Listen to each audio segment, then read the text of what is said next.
you can go in there and do like an optional dungeon if you want. I'm not particularly in the mood to do that right now because I've already done it twice. In fact, there's a bunch of side quests you can technically do here. Well, you know what? If you're interested, you can do the side quests. They're not that difficult to discover.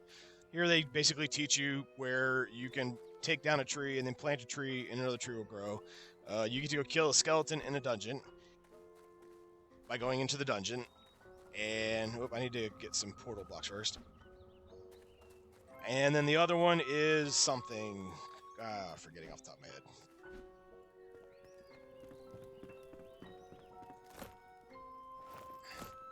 But I've already done them 3 times. So rather than do it all over again, why don't I just try and get further in this playthrough than I had originally intended. Some more portal stones. Is that going to be enough? How many do we have? Oh, yeah, okay. So that was, I guess, a quest, if I recall, putting that there. So complete the remaining quests. We've done one of them. We need to complete the rest of them. 5 refined wood blocks to start. Okay, well, we can do that real quick. I suppose that's not asking too terribly much, since we already have the 5 blocks. All right.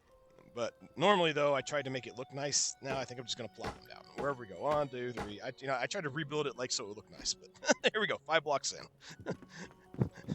We've won the quest. All right.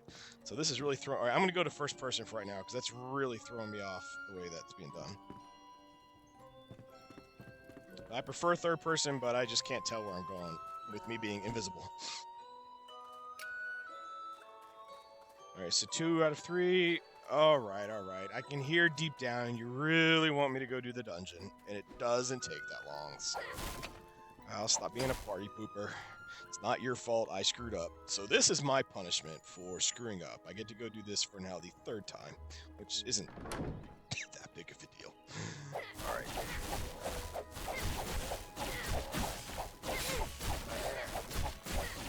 Okay.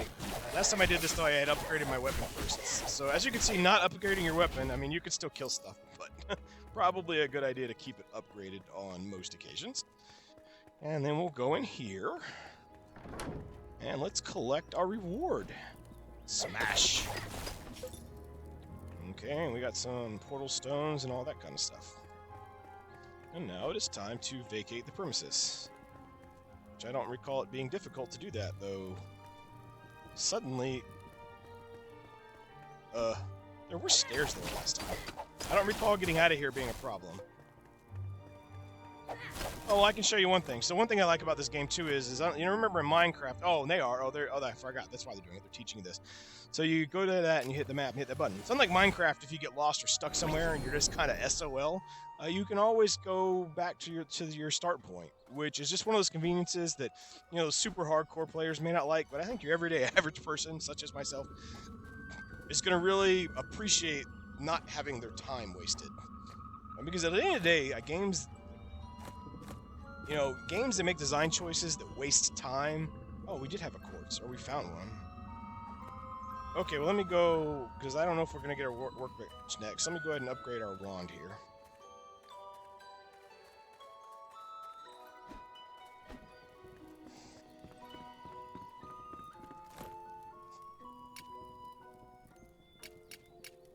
Where's it at? Okay. Yay!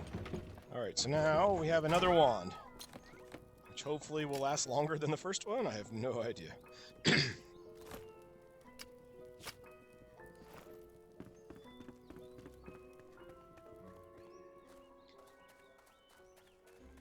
And so what was I saying? I was saying something, and now I forgot. So I lost track of my thought process, so I'll move on to another one.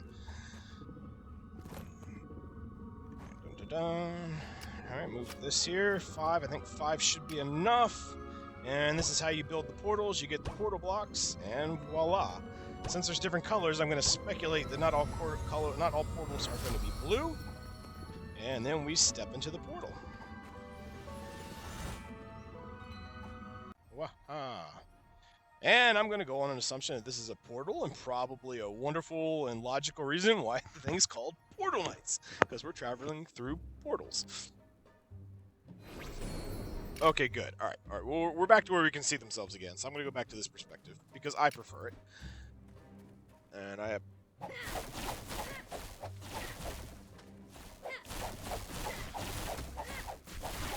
Alright, so that's a big ugly brute. So, I mean, I gotta tell you that the difficulty curve is not, I don't want to say it's terribly hard, but for this being the first official level, I've already discovered the monsters here can get pretty brutal.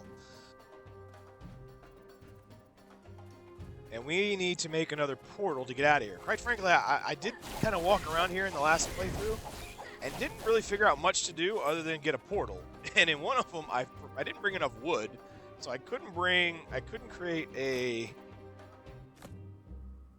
let's see, where's our crafting? I couldn't create a workbench, and I could not find wood here for the life of me, which became very problematic because I also couldn't find my way. I couldn't figure out how to get back.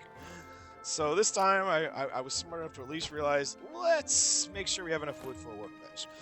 So just to like heads up, so you don't make the same mistake I did. Make sure you bring enough wood with you, which is 8 to bring a workbench, to build a workbench. Don't need any of that.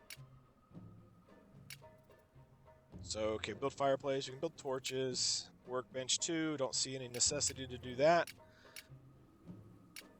We do have a stone pickaxe already, I think, but in case we don't, we get another one. Sure, if we have 2, I'm sure we'll eventually use 2. So I don't think that will ever be a waste. And I'm just going to focus on getting to the next level by mining some more portal blocks, which is finding some blue stones. And we'll try and figure out the best way to do that.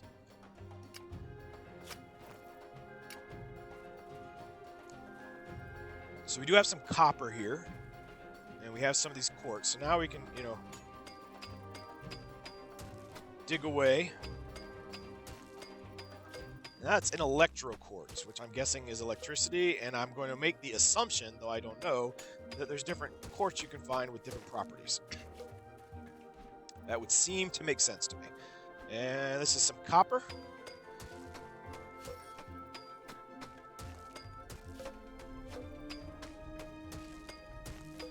We're just hammering away. Not necessarily the most exciting thing on the planet to be doing, but if I like these kind of games, and obviously if you're into a game like this, you don't mind a little bit of hammering away. It's kind of what you signed up for. But I do like how it's not completely, ridiculous either.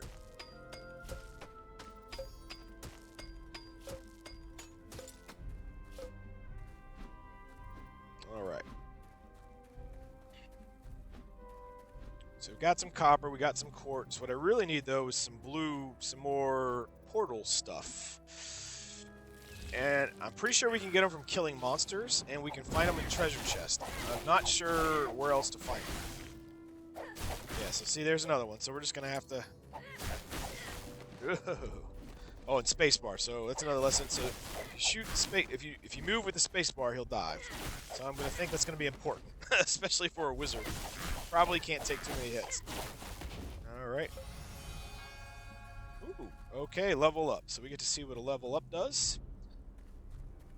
Press C, goes to character. And first things first, we'll just hit this. You don't get to pick where your points go. You just get whatever it gives you. Magic Mind increases intelligence by 30%. All right, I'll buy that for $1. And obviously, for that first one for warrior strength, and for the rogue is agility.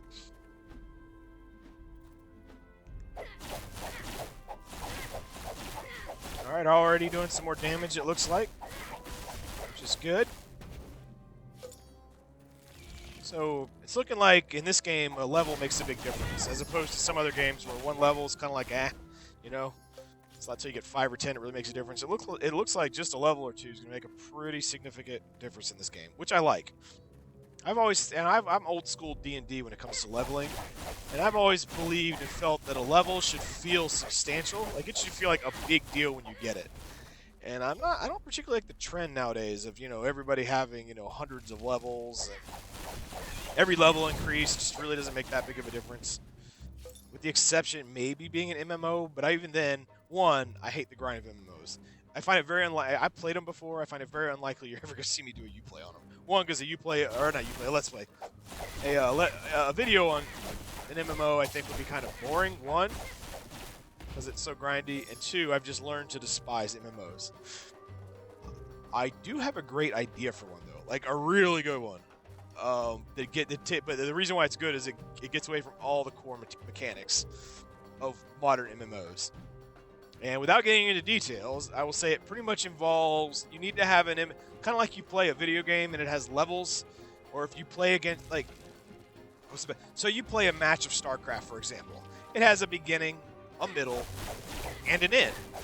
Well, I think MMOs can have a similar thing, but in a more structured way, where maybe a server's open for a month, a year. I mean, I don't know, whatever time limit makes the most sense based off the MMO. And after that's it, the story ends. Whatever the story is, it ends. And players who want to continue playing start over. And you may think, oh, why would people want to do that? Well, one, the idea is to get away from the grind. Don't make grinding part of the game. I mean, that's where things get problematic. And another key element that I think would be really cool is having people be able to make kind of permanent changes to the world. So instead of, you killing one, I think you need to limit server sizes, which, I don't know if it's financially feasible. I'm not an expert on that, but when you've got a server with hundreds and hundreds or thousands of people, it's just, you can't. Human nature, learning more than about 300 people in any organizational group, like 300 is about the limit. Like, that's the max limit. And then two, it's just there's too much going on for anyone to feel important is the reality of it. But limiting maybe 100 people per server, somewhere around there, maybe a little less, maybe a little more. And then